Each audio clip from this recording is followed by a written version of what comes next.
Olá, eu sou o professor Nicolas e esse é o segundo vídeo do nosso projeto Dicas Literárias Latino-Americanas. Diferente do primeiro vídeo do Eduardo Galeano, que a gente trabalhou com textos menorzinhos, dessa vez a gente vai trabalhar com um conto completo. E como segunda dica do projeto, eu escolhi a gente trabalhar com um escritor que eu acredito seja muito importante na história da literatura latino-americana, que é o Gabriel Garcia Marques.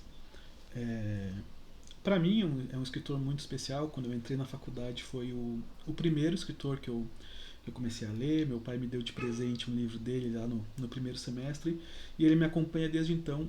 E eu achei que é um autor interessante para dar continuidade no nosso projeto.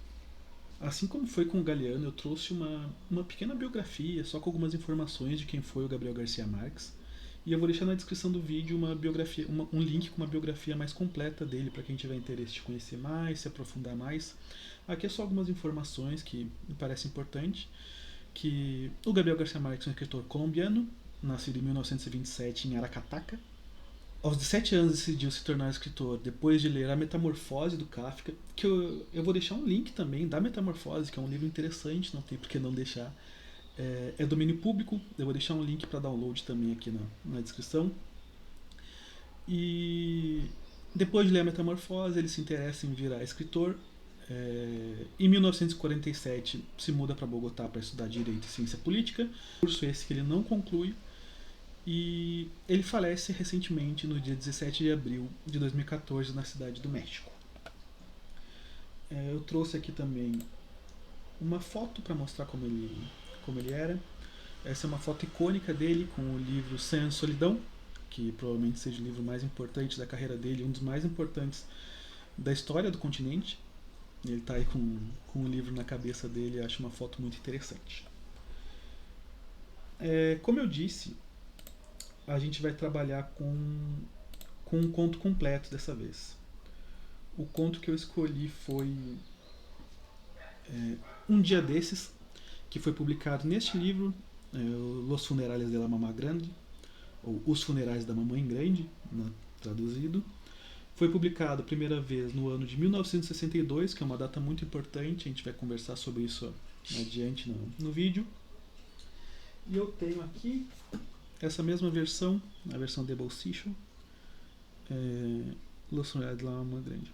É um conto curto, e eu vou ler aqui, mas eu vou. A tradução que a gente vai ler, eu vou deixar o link também aqui na descrição para que vocês façam a leitura de vocês.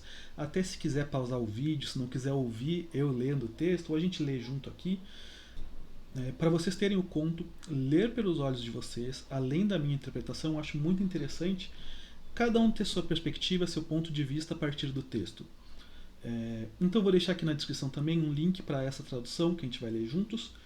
Se quiser pausar o vídeo e ler, faz a sua interpretação, depois volta aqui, vê se bate com a minha, se não bate. Eu vou deixar meu e-mail, meu Instagram, tudo para que, se quiser entrar em contato para a gente discutir, conversar sobre o texto, eu acho muito interessante. Dito isso, eu vou tirar minha câmera, colocar aqui no site para a gente fazer a leitura. Este é o site Palavra de Tradutora, e aqui é o conto Um Dia Desses, do Gabriel Garcia Marques.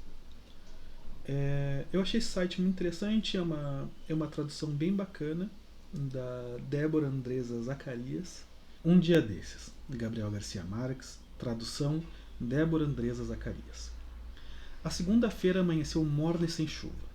Dom Aurélio Escobar, dentista sem título e bom madrugador, abriu seu consultório às 6.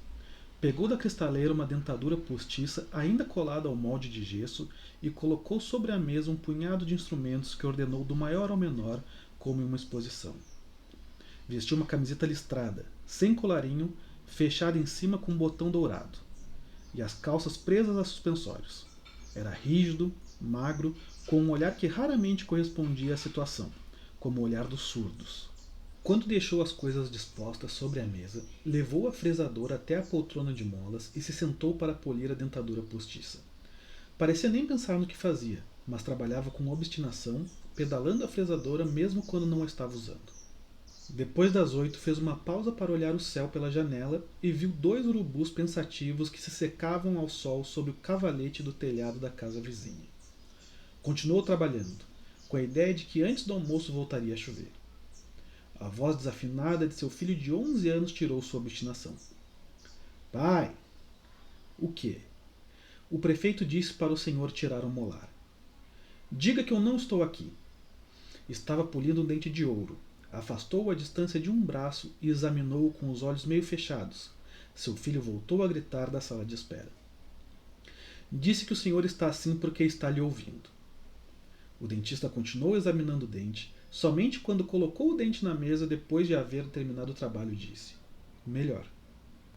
Voltou a operar a fresadora. De uma caixinha de papelão, onde guardava as coisas por fazer, tirou uma ponte de várias peças e começou a polir o ouro. Pai! O quê? Ainda não havia mudado de expressão. Disse que se o senhor não tirar o molar, vai lhe dar um tiro. Sem pressa, com um movimento extremamente tranquilo, deixou de pedalar a fresadora, tirou-a da poltrona e abriu por completo a gaveta inferior da mesa. Ali estava o revólver. Bom, disse.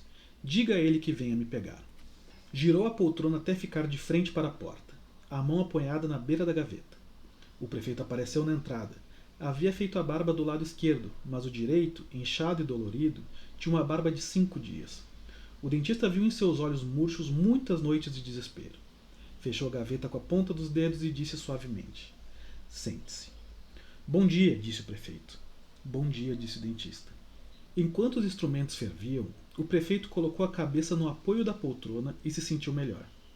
Respirava um ar gélido. Era um consultório pobre, uma velha cadeira de madeira, a fresadora de pedal e uma cristaleira com maçanetas de louça. Em frente à poltrona, uma janela com uma divisória de tecido da altura de um homem. Quando percebeu que o dentista se aproximava, o prefeito firmou as botas e abriu a boca. Dom Aurélio Escovar virou o rosto até a luz. Depois de observar o molar estragado, ajustou a mandíbula com uma pressão cautelosa nos dedos. Precisa ser sem anestesia. Por quê? Porque o senhor tem um abscesso. O prefeito olhou-o dentro dos olhos. Tudo bem, disse, e tratou de sorrir. O dentista não correspondeu. Levou até a mesa de trabalho a panela com os instrumentos fervidos e tirou-os da água com umas pinças frias, tudo ainda sem pressa. Depois rodou a cuspideira com a ponta do sapato e foi lavar as mãos numa bacia. Fez tudo sem olhar para o prefeito, mas o prefeito não o perdeu de vista. Era o dente do siso inferior. O dentista abriu as pernas e apertou o molar com um alicate quente. O prefeito segurou nos braços da poltrona, descarregou toda a sua força nos pés e sentiu um vazio gelado nos rins, mas não soltou um suspiro. O dentista só moveu o pulso. Sem rancor, com uma amarga ternura, disse: aqui se paga 20 mortos. O prefeito sentiu um rangido nos ossos da mandíbula e seus olhos se encheram de lágrimas, mas não suspirou até sentir sair o molar. Então, viu-o através das lágrimas. Sua dor pareceu tão estranha que não pôde entender a tortura das 5 noites anteriores. Inclinado sobre a cuspideira, suando, ofegante, desabotoou a jaqueta militar e procurou um lenço no bolso das calças. O dentista lhe deu um pano limpo. Seque suas lágrimas, disse. Foi o que fez o prefeito. Estava tremendo enquanto o dentista lavava as mãos. Viu o teto furado e uma teia empoeirada com ovos de aranha e insetos mortos. E o dentista voltou, secando as mãos. Antes de dormir, disse, faça bochecho com água e sal. O prefeito levantou, despediu-se com uma displicente saudação militar e dirigiu-se até a porta, esticando as pernas sem abotoar a jaqueta. Mande-me a conta, disse. Para o senhor ou para o município? O prefeito nem olhou, fechou a porta e disse através da rede metálica. Dá no mesmo. A gente tem no conto 2 personagens antagônicos. Um terceiro, que é o filho, que a participação dele ele tá apavorado, porque o prefeito está ameaçando dar um tiro no pai dele. Mas são 2 personagens antagônicos. Temos um prefeito militar, que aparentemente se recusa a ir ao dentista, porque ele passou 5 dias com dor, sofrendo e não queria ir no dentista. E do outro lado a gente tem um representante do povo. Um dentista simples, com um consultório pobre, simples, sujo, com teias de aranha. Ele nos conta que o prefeito é militar. E é um conto curto, que pode ser essa história fechada de um prefeito que tem alguma coisa contra esse dentista, esse dentista que tem alguma coisa contra o prefeito, que tem a oportunidade de fazer ali o prefeito sofrer um pouco. E a gente pode ver isso, pode ver essa história fechada assim. Bom, eles são antagônicos por si só. Ou a gente pode olhar por trás e começar a buscar informações do conto. E aí a gente vai ver que o conto se expande bastante e a gente vai conversar um pouco sobre isso. Eu separei alguns slides para a gente conversar sobre partes do conto. E ele começa já nos dando essa descrição de como é esse dentista.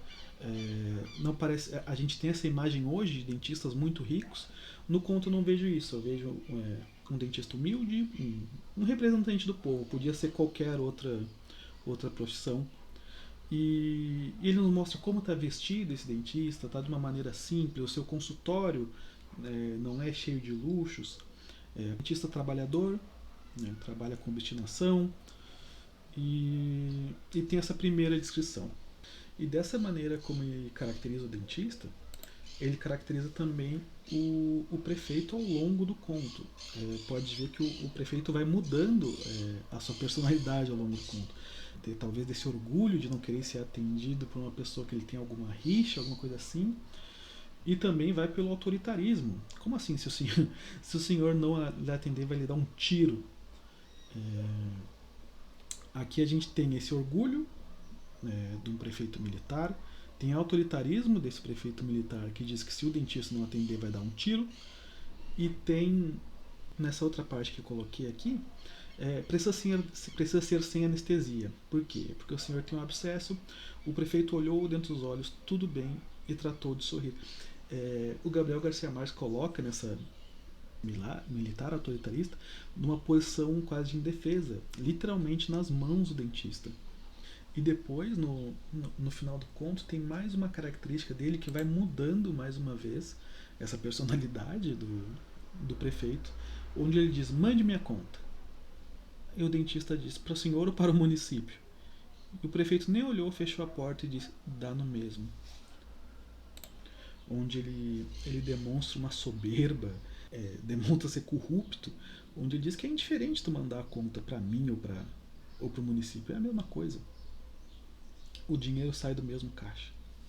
Mas aí, voltando um pouquinho no conto, nos ajuda a entender mais um pouco essa rixa dos dois, o porquê que o dentista não gosta do prefeito. No momento em que no conto ele nos diz que o dentista, sem rancor, com uma amarga ternura, diz: aqui se paga 20 mortos.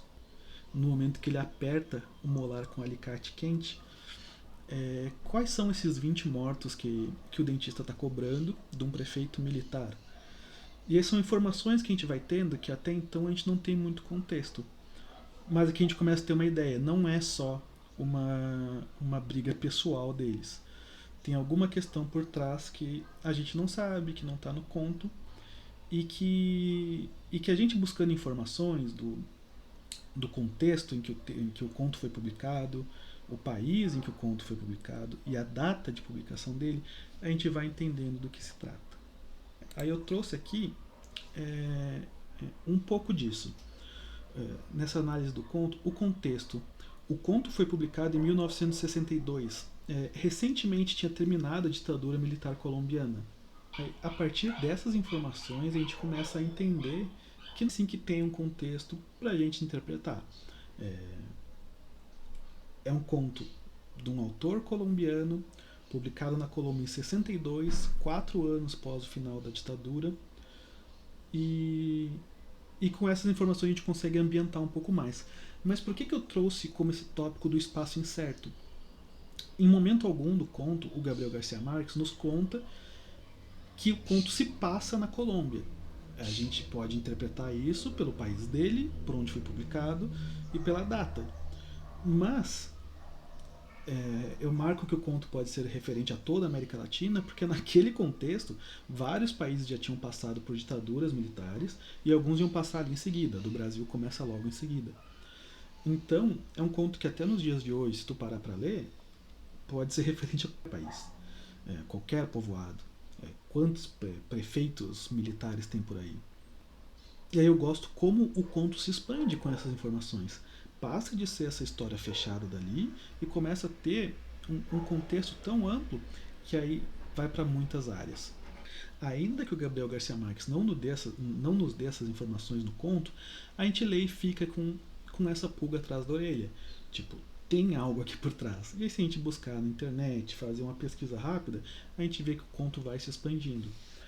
E por último, para terminar o nosso vídeo, eu trouxe a teoria do iceberg do Ernest Hemingway, que eu não trouxe do nada. Tem uma relação do Gabriel Garcia Marques ser um fã do Ernest Hemingway.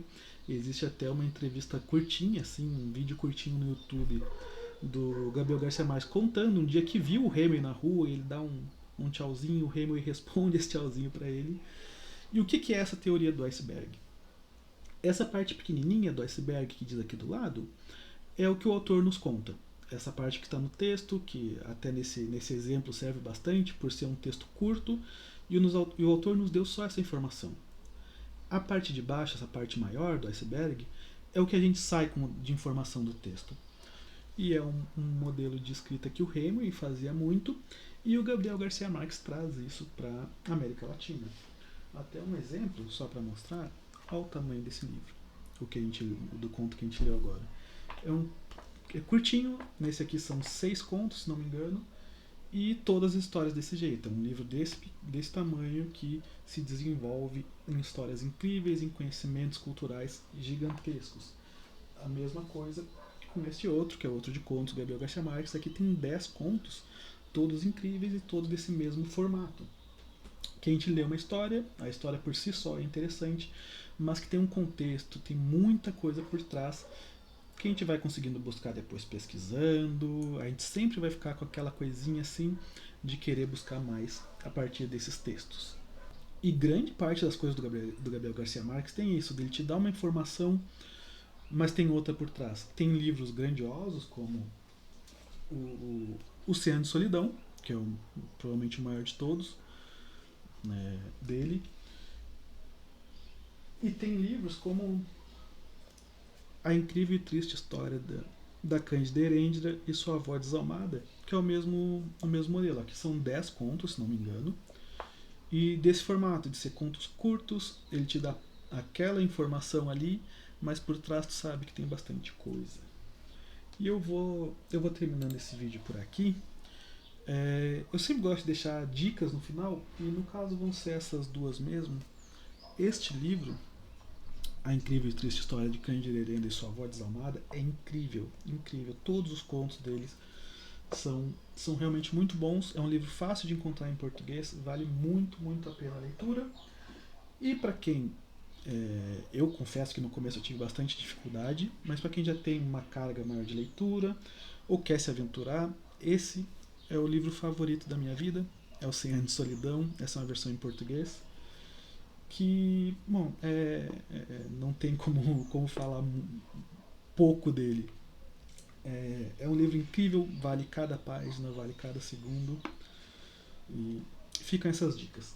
Eu vou deixar na descrição aqui meu e-mail, meu Instagram, para poder entrar em contato comigo. Espero que tenham gostado do vídeo. Semana que vem a gente volta com outro autor. E é isso, fica um beijo e boa leitura.